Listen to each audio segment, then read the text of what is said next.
Okay, game may nag-suggest na naman. Bright, pwede mo magpa-suggest ano naman mapapayo mo sa mga nade-depressed or problemado na nagsusuicide? Advance thank you. Ang depression, base sa mga psychiatrists, ito yung mga bagay na nangyari sa iyo in the past, maaaring trauma or mga bad experiences na you dwell too much in the past.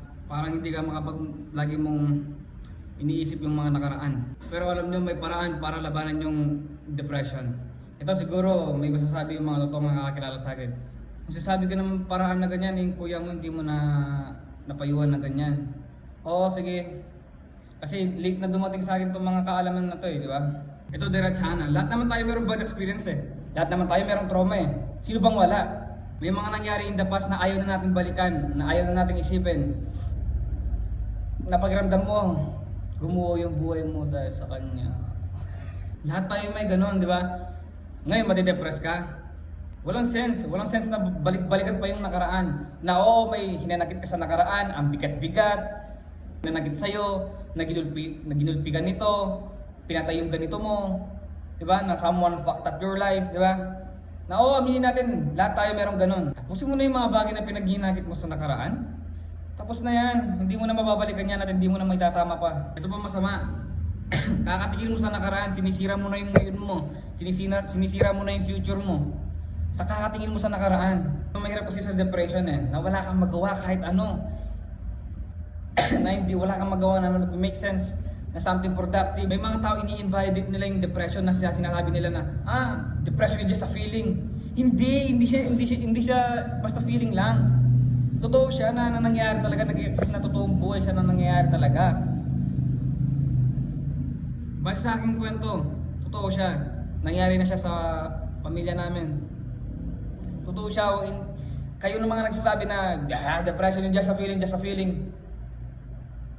Yung mga tao nga akong nakikita na nade-depress na hindi talaga sila makakain ng matino, hindi sila makakilos ng matino, nandun lang sila sa kwarto nila, nagmumukmuk, umiiyak, di ba, hindi makakain.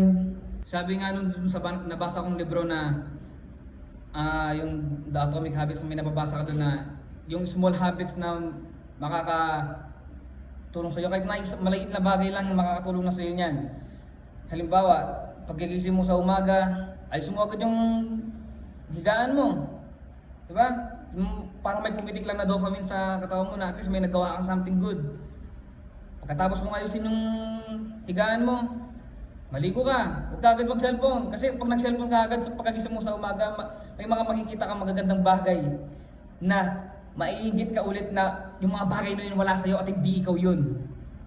Huwag ka agad mag-cellphone. Pilitin mong kumain. Pagkatapos mong maligo, pilitin mong kumain, huwag ka agad sa cellphone. Basta kung nakakaranas ka ng depression, pagkagising mo sa umaga, enough na yun. Ayusin mo lang yung kama mo. Diba? Enough na yun. Small habit lang para may pumitik lang na dopamine sa katawan mo, di ba? Pagkatapos mong ma-achieve yung na something may ma-achieve ka lang sa umagang yun, na ayusin mo yung kama mo, na something, na may na-achieve ka lang something na productive sa umagang yun. Kahit paano maghagaan yung loob kung paniwala ka sa akin. Karamihan sa mga nade-depress gusto magpakamatay. Karamihan hindi lahat.